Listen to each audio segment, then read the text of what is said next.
It's poverty. It's crime. Unemployment. Corruption. Accountability. The energy crisis. Inflation. We are worried. That South Africa has myriad problems on all fronts is a given. But the time has come for us to look for real solutions. I'm Jeremy Maggs, and this Moneyweb podcast will discuss those solutions on how South Africans can solve problems by having tough conversations and drawing on the insights of South Africa's top business leaders. Welcome to Fix SA. On this edition of Fix SA, I'm joined by Henny Heymans, who is Chief Executive Officer of DHL in South Africa. It is a big company and is a leader of one of the most complex and fast-paced sectors in South Africa. I think it is fair to say that Henny has a unique perspective on the difficulties, the challenges, and also the opportunities in South Africa's logistics landscape. And I want to dive into how the sector is navigating the challenges and also explore his thoughts on what is needed to move the logistics industry forward. And if you move the logistics industry forward, by definition, I think you're going to move the needle as far as fixing South Africa is concerned. So, Henny, a very warm welcome to you, and thank you so much for talking to us. Maybe as a starting point, give me a sense of the logistics industry in South Africa right now, its kind of position and the crucial role that it plays in the economy. I wonder sometimes if we tend to underestimate its value. Thank you, Jeremy. And I think if I start with your last point, I think it's quite an important point because probably in its most succinct form, logistics makes the world go round. In other words, without logistics, economies simply don't function. So I think you are right when you say sometimes people don't quite appreciate the role of logistics in the bigger scheme of things. Insofar as South Africa is concerned, I think, we're probably all well aware that infrastructure is just a major challenge for us in South Africa. Our rail system is non-functional, our ports are not efficient, and as a result of both, our roads are very congested. Now, I think everybody is aware of the NLCC, and if you look at their latest report, the congestion in our supply chain has significant implications. It leads to an increase in costs. There's a delay in delivery times. Of course, you sit with reduced customer satisfaction, and there's just an overall disruption. And I think for me, all of those things combined makes us less favorable from a foreign investment point of view. So that's kind of my take on it for now, Jeremy. How have you then, as an organization that is so critical to the moving cogs of this economy, been forced to adapt? What difficulties as well have you encountered in that respect? So, Jeremy, it's a really good question. I think first and foremost, what it has done to the logistics industry is it's forced us to be a lot more agile. You've got to think a lot quicker on your feet, and you've got to be really nimble in order to react. So I think there's been a couple of things that we've done as an industry. We've flexed our business a lot differently. And with flexing, I mean the mixture between road and air in specific.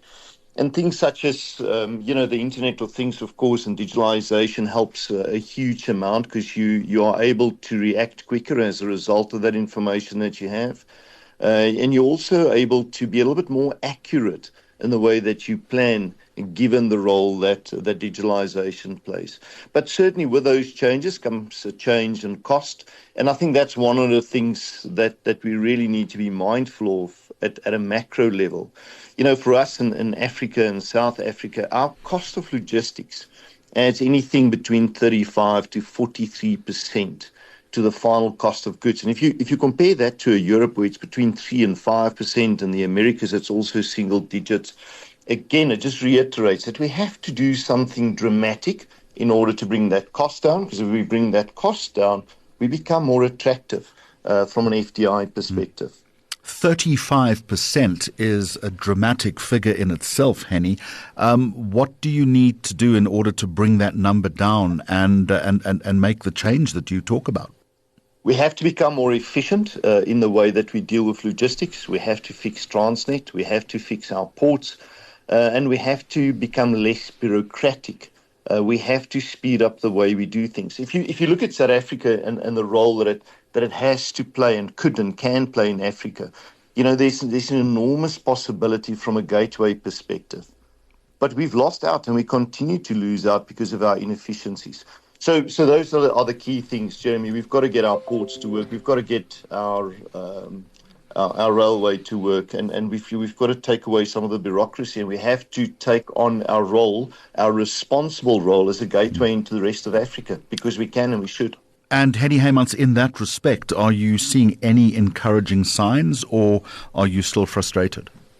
I'm incredibly positive at the moment, Jeremy, with NLCC and the work that's being done. Their public and private partnerships have come back onto the radar.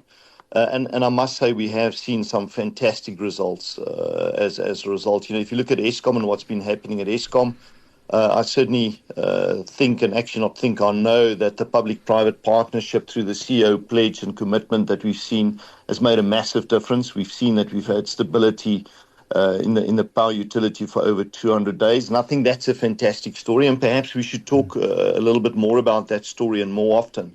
I think we too quick to focus on the negatives, but there's some absolutely fantastic work going on in the background with regards to public-private partnerships in this country. So a long way to say I'm incredibly positive about the changes. I'm incredibly positive about government's commitment towards that. I serve on the Logistics Crisis Committee.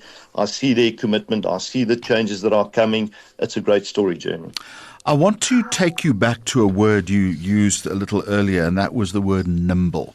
And from a leadership perspective, how do you make sure that a company is moving quicker, is more nimble? Because the sense I'm getting from you is that if we become more adept, not only in your sector, but generally in business in South Africa, if we're able to pivot in a better way, things will be a lot easier.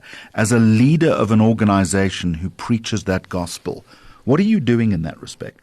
So I think it's about the attitude with which you approach these challenges. You have to have a can-do spirit and an approach to it.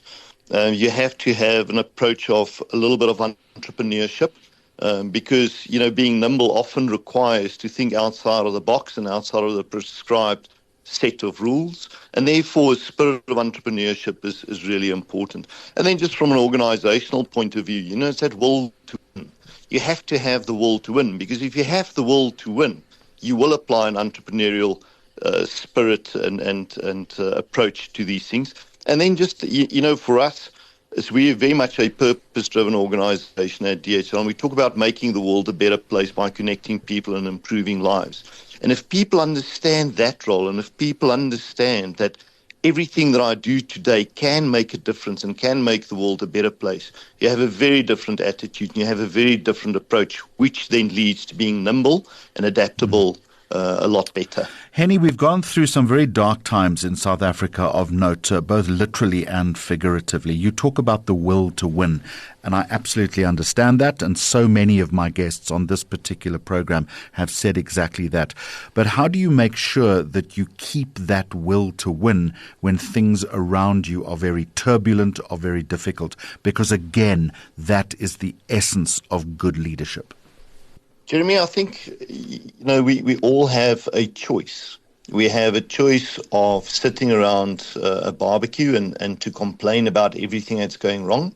Or we have a choice to say, what is the contribution that I can make to make this a better country, to make things better for not just for me, but for the generations that come after us. Myself, like 134 other CEOs, have decided we're going to do the latter. We're going to contribute our skill set and our experience to plow it back into this country, which we love and where we operate, and we're going to make a difference in that contribution. So I think the point simply is this, that we could rather than to sit and complain about everything that's wrong, we can contribute our skill set and our experience and help make it better, and take hands in that Ubuntu spirit and actually work to make this country a better country for all. But having said that, Henny, it's okay, isn't it, to be frustrated sometimes, even to be angry? 100%, because it means that we want better. It is what we do with that energy of the frustration to sometimes get angry. It's about how we apply that energy. And to say, let me apply that energy in a positive manner and contribute and make it better. Because every single one of us have got something that we can contribute. And if we contribute it in a positive manner, we will collectively help build a better country. Let me get back to the business that you operate in. And you spoke about South Africa being a gateway as far as the region is concerned. If this country could develop a top-tier logistics hub, what qualities are needed that would make it truly world-class? And if that happens, it goes a long way to fixing the country. Jeremy, for us in our space, I think, we've got to start with how goods come in and out of a country, and that comes to our customs department and officials, and we know that there's a shortage of skills. So I think that development of a skill set there is of paramount importance. And the suggestion I made the other day, just as a matter of interest, on a panel that I served and had a conversation with on some of these. If you think about what happens to a medical student in our country, they finish their studies and then they have to do a community service here. What if we do the same across other skill sets? Engineers, customs and clearing, for example. I think that's one way of stimulating and accelerating the skill shortage that we have in that regard. So that's the first thing. So I think if you look at skills, we've got to really pay attention to how do we get that skills development amplified and accelerated. And then infrastructure, we have to get the infrastructure right. You can have all the skills in the world, but if the infrastructure doesn't support it, well, we're not going to achieve that end goal. And then it's around efficiencies. We have to become more efficient as a country. Let me take you back to that community service idea, if I can. It's an interesting thought. But shouldn't companies be doing this anyway more assertively just through better internship? You absolutely have a point. The issue that we have is to get those programs to be sustainable. So let me give you an example. We have the YES program in South Africa. The YES program was meant to generate 1 million jobs. To date, it's only generated about 156,000 jobs. What are we doing now? Now we want to do a different program. And I think that's where we often go wrong. We cannot change an entire program every time the output doesn't deliver. What we should rather do as a collective is say, what has happened that the YES program hasn't delivered? What is it that we can tweak rather than to throw everything out of the window and to start afresh again? We have to have programs that are sustainable whilst understanding that the initial design might not be the perfect design, but then it's about tweaking the design rather than every time say, let's start a new program or new initiative. On this edition of Fix SA, I'm in conversation with Henny Heymans, who's Chief Executive Officer of DHL South Africa. And Henny, let's continue the conversation. E-commerce is surging. It's all about tech solutions right now. In your space, sectorally, what are you learning from this shift, and how are you meeting the rising demand for speed and flexibility? Because again, if there is a better understanding and a better take-up of e-commerce effectively and efficiently, again, it will go a long way to fixing problems that we have. Yeah, Jeremy, I think e-commerce growth is off the charts at the moment, and the future is truly really bright for Africa and the logistics around the e-commerce, both in and outbound. And what we are seeing that's helping to drive this growth is digitalization, digital payments, and just the whole thing around the social side of e-commerce. Now, globally, we're actually seeing a move towards quick commerce. So it's that on-demand, quick and app-driven delivery for the fast-moving consumer goods, particularly around the small electronics and fashion and so on. So for us, it's hugely exciting. There's a massive appetite, not just in South Africa, but on the continent. And again, this is where technology comes in quite a big way. At DHL, for example, we make use of on-demand delivery, which allows a customer to select a convenient delivery option or lockers or a retail point where they can go and pick up. So again, being agile and nimble is paramount here, because this e-commerce industry is changing really, really quickly. But it's a wonderful opportunity for us, not just in South Africa, but Africa as a whole.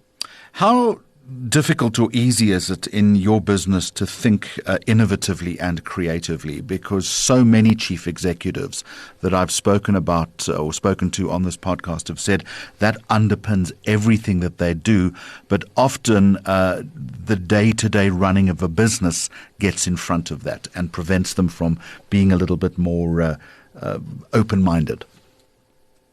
Great question, Jeremy. Thank you. For us, and I guess as your guests have indicated, sometimes you do get distracted just because business happens every day, and it's not possible every day to think about it. So we've gone a slightly different route, in that we've actually set up a division that just looks at that for us, and we've got what we call innovation centers, and our teams at these different innovation centers that are placed all around the world.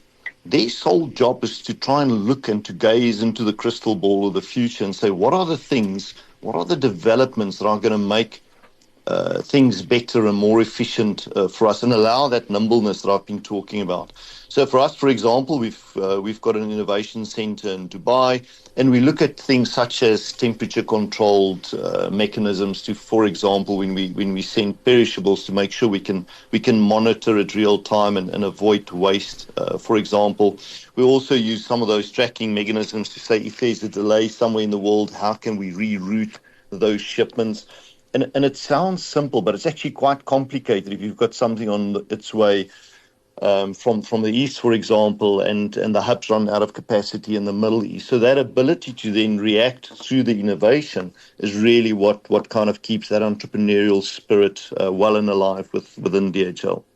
Henny, if I said to you that I was giving you the job of Minister of Logistics in South Africa, and you've got a month to start fixing the problem, I've got two questions. In fact, three questions. Would you want the job? Second of all, where would you start? And thirdly, who would you call to help you? Jeremy, that's a great question. Would I want the job? I would probably give it a go. The adventurer in me says I would definitely give it a go. I think one has to start with getting the basics right. I think public-private partnerships will form an absolute key part of it. I think privatization would be another big topic that would be on the agenda. And then finally, it's to kind of just focus on the basics around the efficiencies. That's probably where I would start, Jeremy. But a great question. No, I haven't been offered the job. And who would you call to help you? Or it doesn't have to be an individual, but what kind of people would you want sitting around your table? We have fantastic leaders in this country, Jeremy, and I would certainly probably call on a few bankers, because we know that there would be enormous investment required. So I would definitely knock on the door of a few bankers. I would definitely call on our automotive sector, because they play such an important part in our economy and in providing jobs and making us an exporter. So I would certainly call on some players in the automotive industry, and then just some of our really, really strong leaders from a service industry point of view. Those are probably the people I would surround myself with in that boardroom. Just back to the sector itself, Henny, we know for the past couple of years, I mean, ever since the pandemic, that there has been global supply chain disruption.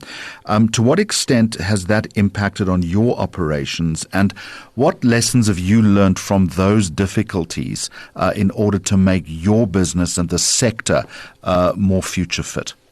Jeremy, that's a fantastic question, and certainly COVID has disrupted logistics in the way that we knew logistics. And for example, we had to very dramatically and very quickly change the hubs that we use around the world. If you think about the war that broke out in Europe, that suddenly meant that your aircraft couldn't fly over that airspace. And then it becomes quite technical in terms of the hours and the fuel and so on and so forth. And therefore, we had to change the regional hubs, in other words, where we hub and reconnect with other airlines. So we've certainly learned that you have to have a lot more flexibility. And because we have our own airline, we were able to adapt really quickly. We also learned that the approach that we took 25 years ago to have our own airline, we probably couldn't have scripted that better during COVID, because the big players that survived and thrived during COVID are those who had their own airlines. For us, as DHL in Africa, that was of particular importance because we're the only player that's got an airline in Africa dedicated to that. So that helped to keep Africa connected to the world and to keep the world connected to Africa. And then the other buzzwords that have crept in as a result of that is around offshoring and nearshoring and friendly shoring.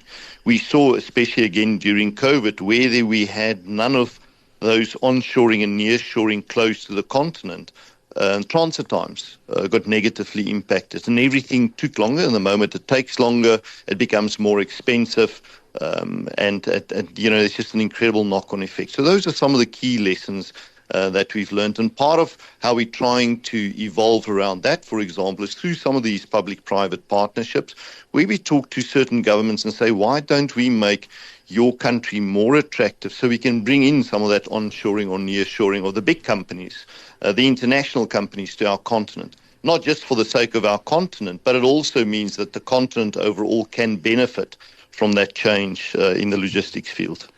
Drawing on your own experience, one of the other observations that I've gleaned from this series of interviews is that there's often a disconnect between leadership and the actual process itself. So drawing, Henny, on your own experience, how close are you to the trenches of your business? Do you walk the warehouses? Do you look at the vehicles? Do you engage with the airline that you run? Because again, if a leader is close to the problem, it's going to be a lot easier to solve. I'd suggest that all too often that distance is very preclusionary in terms of fixing the country. Jeremy, at DHL, we've got a philosophy where we say that every leader has to spend 70% of her or his time in the field with our people. So in our business and in our context, it means that we have to go out on a courier run and see what our couriers do every single day. We've got to see, is their vehicle fit for purpose? Do they have everything that they need in order to execute their job in the best possible way? Part of that 70% is also to sit in a call center on a call or to go out on a sales call with your salespeople. So we have a very, very clear approach and understanding of that.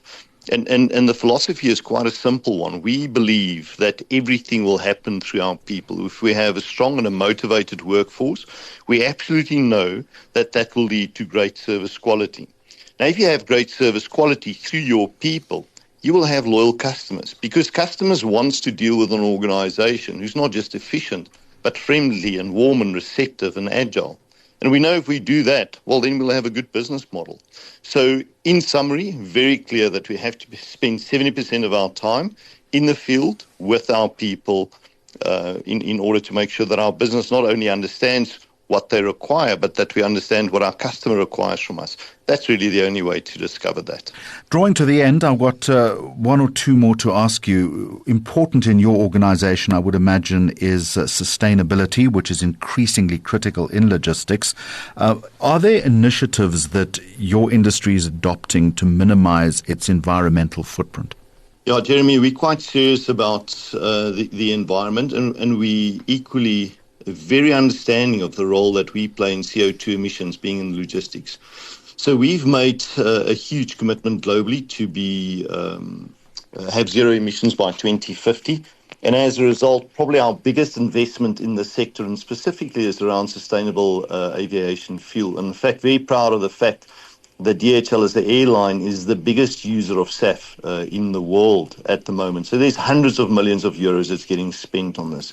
But we're also able to bring that to our customers through a program called Go Green Plus, where customers have the opportunity to pick that.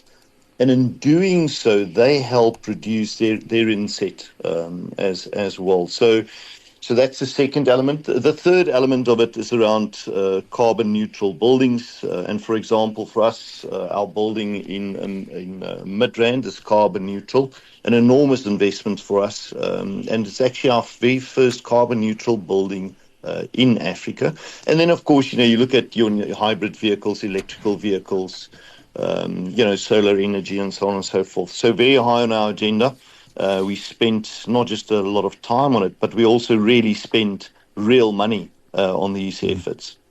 Let me finish this conversation with a philosophical question. You've outlined to me what the problems are, how they affect your sector, and what the fix is. So, Henny, in conclusion then, how will we know? What is the marker of success in this country? How will we know when we've gone sufficiently far in order to say South Africa is fixed? Do you have a view on that? I do, Jeremy, and I would say the first one people can already take as a positive, and you can see it and you can hear it when you talk to business people, is the fact that we've had over 200 days of uninterrupted power supply. I think that's an absolute good sign to say the public-private partnership initiative is working, it is delivering. As we see it change, and there's already some changes happening in Transnet, positive changes, we will see that will improve. The moment that improves, we will see a shift in terms of the competitiveness of South Africa. And for me, the final tick in the box would be is if because of those changes we see more foreign direct investment coming into this country, we'll see a rand strengthening, we'll see a slowdown in our inflation, and we'll just see an overall better mood in the country. One of the things that this initiative is tackling is also around security. So I think we all want to see that being better and improving as well. But the signs are there, Jeremy. I'm very upbeat. I can tell you there's a load of other CEOs who shares the same positive view that I do.